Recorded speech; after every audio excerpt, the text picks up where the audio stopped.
하나님의 진노가 불의로 진리를 막는 사람들의 모든 경건하지 않음과 불의에 대하여 하늘로부터 나타나나니 이는 하나님을 알만한 것이 그들 속에 보임이라. 하나님께서 이를 그들에게 보이셨느니라.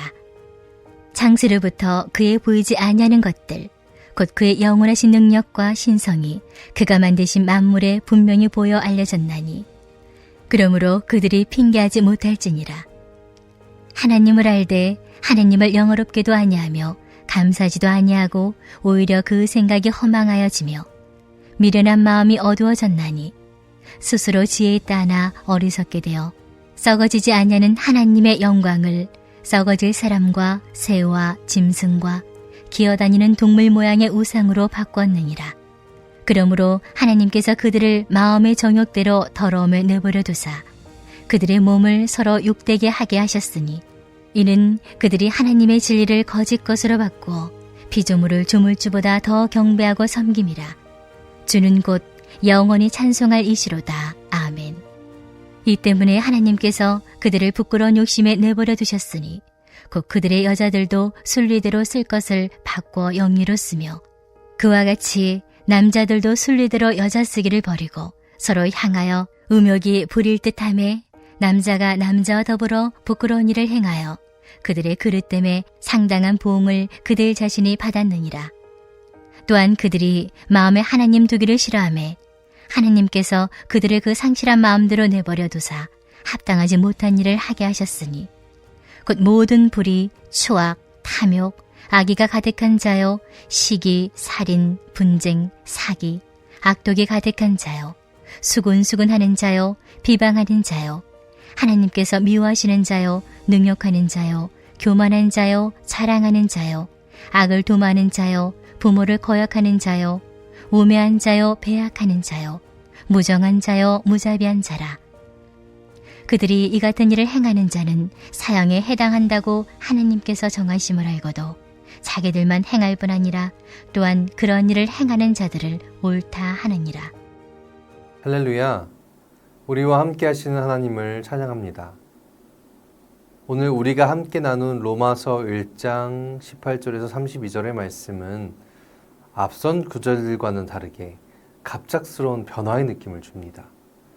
바울은 로마 교회를 방문할 계획을 언급한 후 복음의 핵심이자 정수인 의인은 믿음으로 말미암아 살리라를 소개한 뒤 전혀 다른 말투와 뉘앙스로 다음 이야기들을 전하는 것을 우리가 함께 읽었습니다. 로마 교회를 향한 그들의 관심과 사랑을 전달하고선 이렇게도 급변하여 죄와 하나님에 대한 진노를 이야기하는 바울의 의중은 과연 무엇일까요? 이 주제는 1장 18절을 시작으로 3장 20절까지 이어지는데요. 그만큼 바울에게는 복음이란 듣기 좋은 말에서 그치는 것이 아니라 하나님을 믿는 자들에 대한 생활, 삶, 태도와 모습에 대한 분명한 제시를 해주어야 하는 것이기 때문이 아니었을까요? 그렇습니다. 의인은 믿음으로 말미암아 산다라는 것이 무슨 일을 하든 하나님의 뜻을 믿으며 행해야 한다, 살아야 한다라는 것을 뜻하기도 하지만 이 믿음으로 산다는 것이 얼마나 깊고 깊은 경건을 요구하며 세상의 방식과는 전혀 다른 삶을 살아내야 한다는 것에 대한 충고도 되기 때문일 것입니다. 오늘 말씀은 바로 그러한 의미에서 믿음으로 사는 의인과 정반대의 사람들에 대해서 소개합니다. 첫 번째는 하나님을 알면서도 모른 척하며 살아가는 사람들이고, 두 번째는 믿음이 있으나 그 믿음대로 살지 못하는 사람들입니다. 하나님을 알면서도 모른 척하는 사람들이나 믿음이 있음에도 믿음대로 살지 못하는 사람들이나 모두 결국에는 하나님 앞에서 똑같은 죄인일 뿐입니다. 왜냐하면 하는 행위가 똑같기 때문이죠. 그들이 하는 행위는 무엇입니까? 하나님이 우리를 지으신 창조의 목적대로 살아가는 것이 아니라 내 눈에 좋을 대로, 그러니까 내가 하고 싶은 대로 산다는 것에 있습니다. 하나님을 알지만 곳곳에 스며있는 하나님을 모른 척하며 그저 이 땅을 내 것인 양 살아가는 사람들과 믿음은 있으나 이 세상 풍조를 위해 하나님의 이름을 망령되이 일컫는 신앙인들, 이 두 타입의 죄인들은 결국 재물을 위해, 권력을 위해, 명예를 위해 살아가는 죄인이라는 것이지요. 재물과 권력, 명예를 위해서 그들이 하는 일이 결국 무엇이겠습니까? 오늘 말씀은 우상숭배를 시작하였다라고 말합니다. 우상숭배는 하나님의 참된 것을 거짓된 것이라 말하는 것입니다. 하나님의 참된 것, 변하지 않는 그 진리, 그것은 무엇입니까? 우리는 사랑이라는 것, 그것을 알고 있습니다. 그러니까 사랑은 거짓된 것이다 라고 말하는 것이 우상숭배입니다. 곧 사랑이 거짓된 것이므로 사랑이 없는 행위들을 행하는 것이 바로 우상숭배입니다. 오늘 성서가 이 사랑 없는 행위들, 우상숭배의 모습이 무엇이다 라고 우리에게 보여주고 있는지 한번 보시기 바랍니다. 자신의 몸을 욕되게 쓰는 것, 불의와 추악, 탐욕과 악의대로 사는 것, 시기와 살인, 분쟁과 사기로 타인에게 피해를 주며 마음에 악독이 가득하고 타인을 수군수군하며 비방하는 것, 하나님을 미워하여 능욕과 교만하며 자랑을 일삼는 것, 악을 도모하고 모략하며 부모를 거역하는 것, 우매하고 신의가 없으며 무정하고 무자비한 자입니다. 마지막으로는 이러한 일들이 그 삭시 사망인 것을 알면서도 이를 끝까지 두둔하기까지 하는 것, 그것이 바로 우상숭배의 모습들이죠. 공통점이 무엇인지 아시겠나요? 예수님은 율법의 정수에 대해서 이렇게 말씀하셨습니다.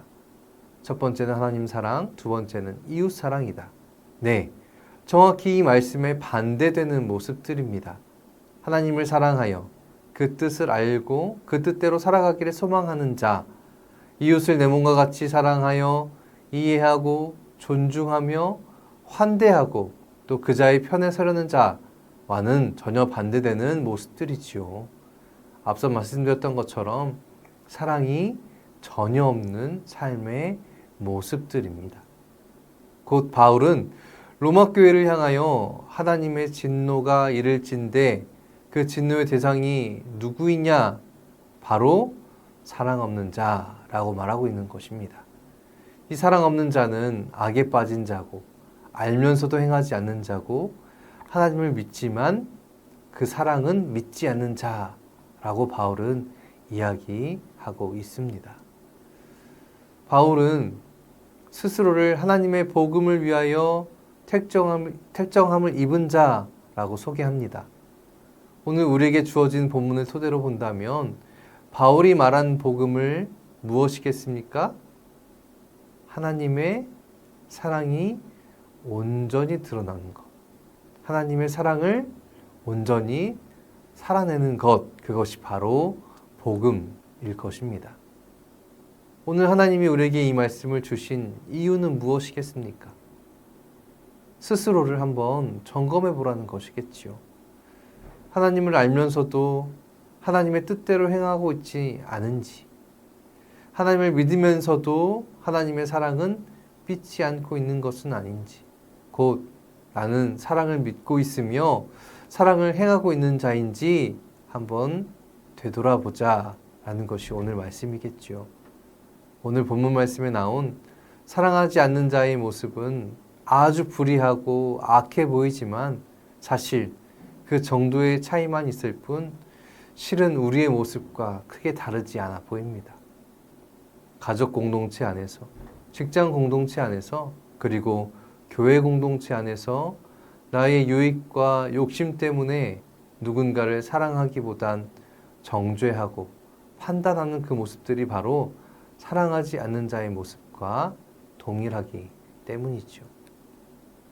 사랑하는 여러분, 하나님은 타인을 정죄하는 그 정죄함으로 우리를 정죄할 것이다 라고 경고하십니다.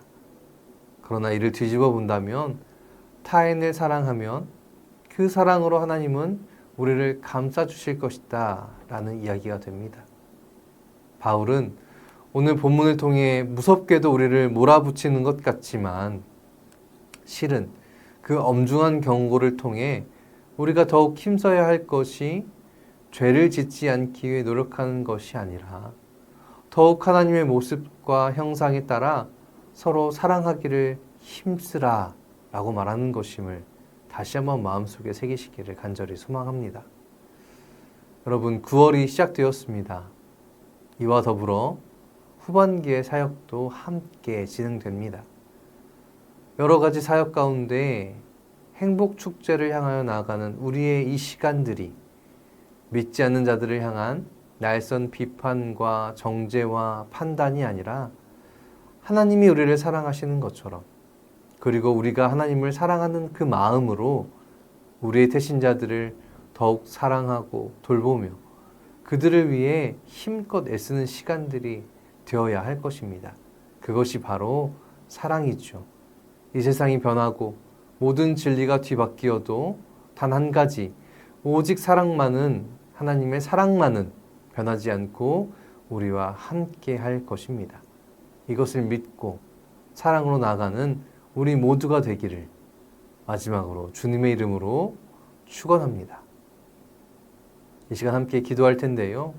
첫 번째는 하나님의 진노를 피하는 방법은 죄를 짓지 않는 것이 아니라 사랑하는 것에 있음을 믿습니다. 우리가 율법에 매여 옳고 그름만을 따지며 정죄와 판단에 앞장서는 사람들이 아니라 율법의 완성인 사랑을 통해 이 땅을 변화시키고 특히나 대신자를 구원의 길로 들어서게 하는 사랑하는 자의 삶을 살아가는 우리 모두가 되길 소망하며 기도하겠습니다. 두 번째는 태신자를 위해서 함께 기도하겠습니다. 이제 돌아오는 주일에 비전 선포식이 있습니다. 온 성도가 한 영혼을 위해, 그를 위해 기도하고 그 영혼이 다시 하나님의 형상을 회복하는 구원의 역사에 들어서게 해달라고 우리 이를 위해서 마음 모아 함께 기도하기를 간절히 바라고 소망합니다. 우리 두 가지 기도 제목 가지고 함께 기도하겠습니다.